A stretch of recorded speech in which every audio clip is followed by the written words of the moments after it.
Friends, welcome to my channel. ఇక మిత్ర జానుని లక్కీని స్కూల్లో డ్రాప్ చేయడానికి తన కార్లో తీసుకెళ్తూ ఉంటాడు. లక్కీ చాలా కోపంగా ఉంటుంది మిత్ర పైన. ఇక లక్కీ అని మిత్ర పిలుస్తూ ఉండగా లక్కీ మాత్రం ఇలా అంటూ ఉంటుంది, మేము మీతో మాట్లాడము, మేము మీపై చాలా కోపంగా ఉన్నాం అని అంటూ ఉంటుంది లక్కీ మిత్రని.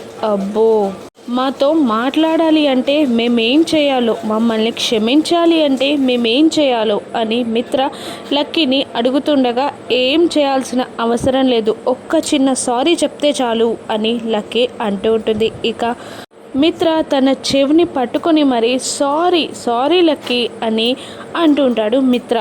ఇక లక్కీ ఇలా అంటూ ఉంటుంది, ఒక్కరి దగ్గర తప్పు చేసి మరొకరికి సారీ చెప్తే సరిపోతుందా అని అంటూ ఉంటుంది లక్కీ. అమ్మో, ఎవరి దగ్గర తప్పు చేశానో ఎవరికి సారీ చెప్పాలో అని మిత్ర అంటూ ఉంటాడు. ఇక స్కూల్ వచ్చేస్తుంది, అందరూ కిందికి దిగుతారు. ఇక మిత్ర ఎవరికి సారీ చెప్పాలా అని వెయిట్ చేస్తూ ఉండగా జున్నుని తీసుకొస్తుంది లక్కీ. ఇక నా ఫ్రెండ్కి సారీ చెప్పు అని అంటుండగా జాను అంతా చూస్తూ ఉంటుంది. మిత్ర సారీ చెప్పలేక ఆ జున్నుని చూస్తూ కోపంగా ఉంటాడు మిత్ర.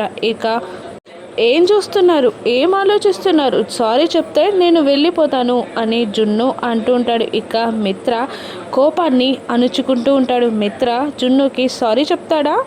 ఇంకా వీళ్ళ గిల్లి కజాలు ఏ విధంగా ఉండనున్నాయో రాను ఎపిసోడ్స్లో చూద్దాం. Thank you for watching.